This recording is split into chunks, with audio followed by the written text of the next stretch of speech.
Welcome to this concept explainer brought to you by CBSC Score Lab of profsam.com, that is profsm.com.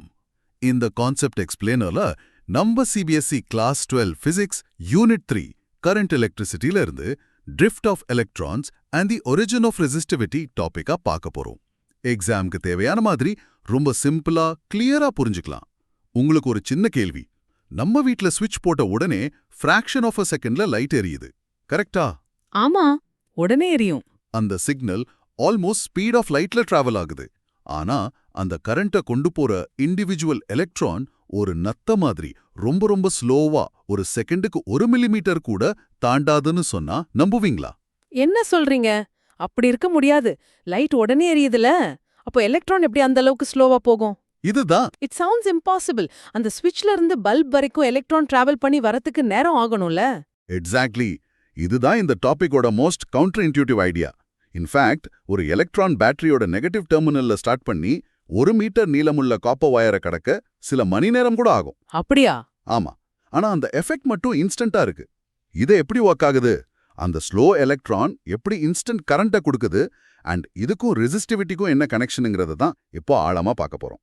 Okay, so இந்த பாரடாக்ஸை solve பண்றதுக்கு first நம்ம கண்டக்டருக்குள்ள என்ன நடக்குதுன்னு பார்க்கணும். ஒரு கண்டக்டருக்குள்ள இருக்கிற ஃப்ரீ எலக்ட்ரான்ஸ்க்கு அதாவது 2 டைப் ஆஃப் மோஷன் இருக்கும். 2 டைப்பா? ஆமா. ஒன்னு ரேண்டம் தெர்மல் மோஷன். தெர்மல் மோஷன்னா ஹீட்னால வர்றது, அப்படிதானே? கரெக்ட். ரூம் டெம்பரேச்சர்ல அந்த எலக்ட்ரான்ஸ் எல்லாம் பெரிய ஹை ஸ்பீட்ல, சொன்னா நம்ப மாட்டீங்க, நியர்லி 10⁶ மீட்டர்ஸ் per செகண்ட்ல ரேண்டமா எல்லா திசையிலயும் போயிட்டு வரும். ஓ வாவ், ரொம்ப ஃபாஸ்ட். ஒரு எலக்ட்ரான் இங்க போனா இன்னொரு எலக்ட்ரான் அங்க போகும். சோ ஆவரேஜா பார்த்தா நெட் மோஷன் யானி நெட் ஃப்ளோ 0. அதனால கரண்ட்டும் 0. இத புரிஞ்சிக்க ஒரு crowded டான்ஸ் ஃப்ளோர் அனாலஜி எடுத்துக்கலாம். இமேஜின் பண்ணுங்க, ஒரு டான்ஸ் ஃப்ளோர் ஃபுல்லா மக்கள் ஹை எனர்ஜி மியூசிக்கு ரேண்டமா டான்ஸ் பண்ணிட்டு இருக்காங்க. ஓகே. சூசி போட்டா கூட கீழே விழாது, அந்த அளவுக்கு crowd. இதுதான் தெர்மல் மோஷன். ஓகே. ஹை ஸ்பீட்ல ரேண்டமா டான்ஸ் பண்றாங்க, ஒரு டைரக்ஷனும் இல்லாம. புரியுது? பர்ஃபெக்ட். இப்போ அந்த கண்டக்டரோட 2 எண்ட்லயும் நம்ம ஒரு பேட்டரி கனெக்ட் பண்றோம்.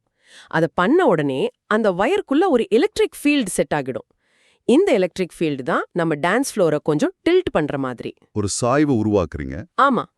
இப்போ என்ன ஆகும்? மக்கள் இப்பவும் ரேண்டமா டான்ஸ் பண்ணிட்டு தான் இருப்பாங்க. ஆனா டான்ஸ் பண்ணிட்டே மெல்ல அந்த டில்ட் டைரக்ஷன்ல அந்த சாய்வத்துல கீழே ட்ரிஃப்ட் ஆவாங்கல்ல, ரொம்ப ஸ்லோவா. ஆமா, ரொம்ப ஸ்லோவா இருக்கும். ஆனா அந்த கூட்டத்துல இருக்கிற ஆயிரக்கணக்கான மக்கள் ஒரே நேரத்துல இந்த சின்ன ஸ்டெப் எடுக்கும்போது ஒரு மெஷரபிள் ஃப்ளோ உருவாகுது. அந்த ஃப்ளோ தான் கரண்ட். ஓ, அப்போ இப்போ அந்த பாரடாக்ஸ்க்கு ஆன்சர் கிடைக்குது. ஸ்விட்ச் போட்ட உடனே வயர்ல இருக்கிற எல்லா எலக்ட்ரானும் ஒரே நேரத்துல ட்ரிஃப்ட் ஆக ஆரம்பிக்குது. எஸ். பல்புக்கு பக்கத்துல இருக்கிற எலக்ட்ரான் உடனே நகர ஆரம்பிக்கிறதால லைட் எரியுது. பேட்டரியில இருந்து அந்த எலக்ட்ரான் பல்பு வரைக்கும் டிராவல் பண்ணணும்னு அவசியம் இல்ல. It's like a wave.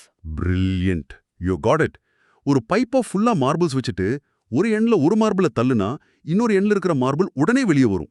அந்த மாதிரி தான். சரி, இப்ப புரியுது. சோ அந்த ஃபாஸ்ட் ரேண்டம் மோஷன் கரண்ட்டை கிரியேட் பண்ணல, ஆனா அதுக்கு ஒரு முக்கியமான வேலை இருக்கும். என்ன வேலை? அந்த ஃபாஸ்ட் மோஷன்னால அவங்க ஒன்னோட ஒன்னு இடிச்சுப்பாங்க. கொலிஷன்ஸ் நடக்கும்ல. சூப்பர். அந்த ஃபாஸ்ட் ரேண்டம் மோஷன்னால தான் கொலிஷன்ஸ் நடக்கும். இந்த எலக்ட்ரான்ஸ் அந்த மெட்டலோட ஃபிக்ஸ்டு பாசிட்டிவ் அயான்ஸ் யானி லாட்டிஸ் அயான்ஸ் மேல போய் இடிச்சிட்டே இருக்கும். இந்த கொலிஷன்ஸ் தான் ரெசிஸ்டிவிட்டி அல்லது ரெசிஸ்டன்ஸுக்கு மூல காரணம். ஓ, அந்த இடிக்கிறது தான் ரெசிஸ்டன்ஸா? ஆமா. சோ இந்த டான்ஸ் ஃப்ளோர் மென்டல் இமேஜை மனசுல வச்சுக்கோங்க. ஃபாஸ்டா ரேண்டம் ஜிகிங் பிளஸ் ஸ்லோவா ஒரு டைரக்ஷன்ல drift with lots of collisions happening.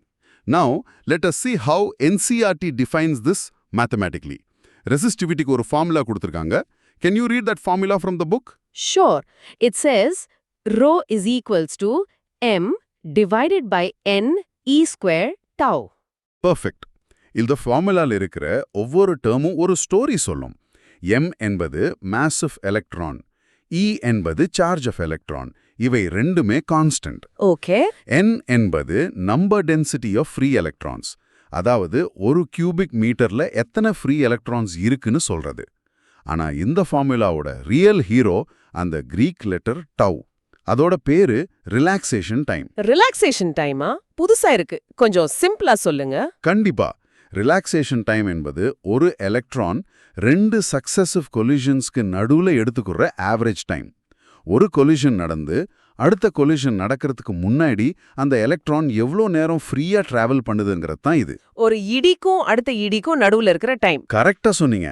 இத புரிஞ்சிக்க நம்ம ஒரு பின்பால் கேம் அனாலஜி யூஸ் பண்ணலாம். Okay, pinball machine. ஸ்டெப் 1, ஒரு டில்டட் பின்பால் மெஷினை இமேஜின் பண்ணுங்க. அந்த டில்ட், அந்த சாய்வு தான் நம்ம எலக்ட்ரிக் ஃபீல்டு.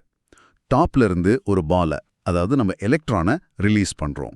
ஓகே, அந்த டில்ட்னால பால் கீழே வரும். Step 2, correct. அந்த டில்ட் எலக்ட்ரிக் ஃபீல்ட் அந்த பாலை ஆக்சலரேட் பண்ணி கீழே கொண்டு வரும். ஆனா அந்த மெஷின்ல வழியில நிறைய பம்பர்ஸ், ஆப்ஸ்டிகல்ஸ் இருக்கும்ல. ஆமா, அந்த பெக்ஸ். அந்த பம்பர்ஸ் தான் நம்ம கண்டக்டரோட லாட்டிஸ் அயான்ஸ். ஸ்டெப் 3, அந்த பால் ஒவ்வொரு பம்பர்லையும் கொலைட் ஆகி அடுத்தடுத்த பம்பர்லையும் இடிச்சு அதோட மொமெண்டமை இழக்கும். ஒவ்வொரு இடிக்கும் போதும் அதோட ஸ்பீட் குறைஞ்சு அப்புறம் மறுபடியும் ஆக்சிலரேட் ஆகும். So it's a cycle of accelerate, collide, stop. Accelerate, collide, stop. Exactly. Step 4, ஒவ்வொரு கொலிஷனுக்கும் அப்புறமும் அடுத்த கொலிஷன் நடக்கிறதுக்கு முன்னாடி அந்த பால் கொஞ்ச நேரம் ஃப்ரீயா ஆக்சிலரேட் ஆகுதுல, அந்த ஆவரேஜ் ஃப்ரீ டைம் தான் ரிலாக்ஸேஷன் டைம் டவ். இது ரொம்ப சின்ன டைம். மெட்டல்ஸ்க்கு அரவுண்ட் 10⁻⁻14 செகண்ட்ஸ் தான். ரொம்ப ரொம்ப சின்ன நேரம். ஆமா. ஸ்டெப் 5, இப்போ நீங்களே சொல்லுங்க, இந்த டவ், அந்த ஃப்ரீ டைம் அதிகமா இருந்தா என்ன ஆகும்? டவ் அதிகமா இருந்தா அந்த பால் அதிகமா நேரம் ஆக்சிலரேட் ஆகும். சோ அதோட ஆவரேஜ் ஸ்பீட், யானி ட்ரிஃப்ட் வெலாசிட்டி அதிகமா இருக்கும். கரெக்ட். கரண்ட் நல்லா ஃப்ளோ ஆகும். அப்போ ரெசிஸ்டிவிட்டி கம்மியா இருக்கும். Perfect. And if the bumpers are very close, யானி கொலிஷன்ஸ் அதிகமா நடந்தா டவ் கம்மியா இருக்கும். சோ ரெசிஸ்டிவிட்டி அதிகமா இருக்கும். கரெக்ட். சிம்பிளா சொன்னா, மோர் கொலிஷன்ஸ், லெஸ் ரிலாக்ஸேஷன் டைம், மோர் ரெசிஸ்டிவிட்டி. அந்த ஃபார்முலா ρ = mn² டோல டவ் டினாமினேட்டர்ல இருக்கிறதுக்கு இதுதான் காரணம். டவ் அதிகமானா ρ குறையும். This pinball analogy makes the formula very clear. So this model treats electrons like simple billiard balls. Does this classical approach always hold up, or are there quantum effects that it doesn't account for? That's a very advanced question. You're right. இது ட்ரூட் மாடல்னு சொல்ற ஒரு classical approximation தான். இந்த model எலக்ட்ரான்ஸை billiard பால்ஸா பாக்குது. இது நிறைய விஷயங்களை சூப்பரா எக்ஸ்பிளைன் பண்ணுது, ஆனா இதுக்கு லிமிடேஷன்ஸ் இருக்கு.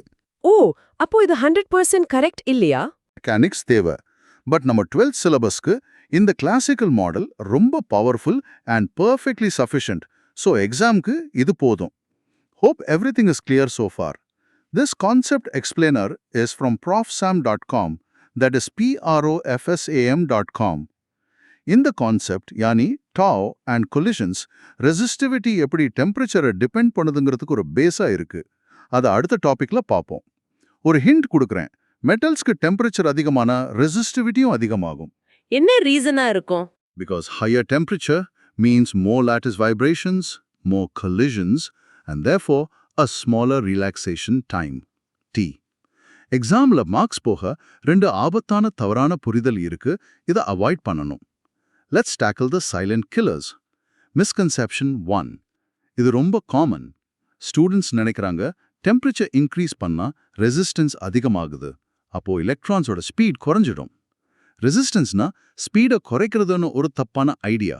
ஆனா வெயிட், டெம்பரேச்சர் அதிகமானா ஹீட் எனர்ஜி அதிகமாகும். அப்போ கைனெட்டிக் எனர்ஜி அதிகமாகி எலக்ட்ரானோட ஸ்பீட் அதிகமா தான் ஆகணும்ல. எப்படி ஸ்பீட் குறையும்? Correct. You spotted the mistake. The correct idea is, temperature increase பண்ணா எலக்ட்ரான்ஸோட ரேண்டம் thermal speed நிச்சயமா அதிகமாகும். ஆனா அந்த ஹீட் எனர்ஜி எலக்ட்ரான்ஸ்க்கு மட்டும் போகாது, அந்த லாட்டிஸ் அயான்ஸ்க்கும் போகும். அப்போ அந்த அயான்ஸ் ஸோ அந்த அயான்ஸ், அந்த பம்பர்ஸ் இன்னும் வேகமா வைப்ரேட் ஆக ஆரம்பிக்கும். Imagine our pinball machine bumpers shaking violently. ஓ, அப்போ collisions இன்னும் அதிகமா நடக்கும். The ball will hit the bumpers more frequently. Precisely. Collisions அதிகமாகிறதால அந்த ரிலாக்ஸேஷன் டைம் டவ் ரொம்ப குறைஞ்சிடும். எலக்ட்ரான் ஆக்சலரேட் ஆகிறதுக்கு டைமே கிடைக்காது. அதனால அந்த நெட் ட்ரிஃப்ட் வெலாசிட்டி குறைஞ்சு ரெசிஸ்டிவிட்டி அதிகமாகுது. So remember, higher temp equals more collisions, not slower electrons. புரிஞ்சுது. சோ அதிக வெப்பநிலை அதிக மோதல்கள், அதனால ட்ரிஃப்ட் வெலாசிட்டி குறைஞ்சு அதிக மின்தடை ரெசிஸ்டிவிட்டி வருது. எலக்ட்ரான்ஸோட பர்சனல் ஸ்பீட் அதிகமா தான் ஆகுது. பர்ஃபெக்ட். இப்போ மிஸ்கன்செப்ஷன் நம்பர் 2. ஹை ரெசிஸ்டிவிட்டி இருக்கிற மெட்டீரியல்னா அது இன்சுலேட்டர். ஸ்டூடெண்ட்ஸ் கண்டக்டர்ஸ் அண்ட் இன்சுலேட்டர்ஸை ரெசிஸ்டிவிட்டியோட ஸ்கேல்ல மட்டும் பார்க்கறாங்க. இது ஏன் தப்பு? Insulators do have very high resistivity, correct? Like wood or plastic. Correct. The reason is what matters. The main difference between a conductor and an insulator is not just the collision rate. It is the number density of free electrons, N. நம்ம formula rho is equal to mne square tauல அந்த n பாருங்க. ஆமா, N இருக்கு. கண்டக்டர்ஸ்ல n ரொம்ப high. காப்பர்ல ஒரு cubic மீட்டருக்கு 10 to the power 28 free electrons இருக்கு. அது பெரிய நம்பர். ஆனா இன்சுலேட்டர்ஸ்ல n is almost 0. அவங்க கிட்ட ஃப்ரீ எலக்ட்ரான்ஸ் இல்ல. ஓ, அந்த ஃபார்முலால N டினாமினேட்டர்ல வரும். So N almost 0 ஆயிருந்தா rho will become infinitely high. Exactly.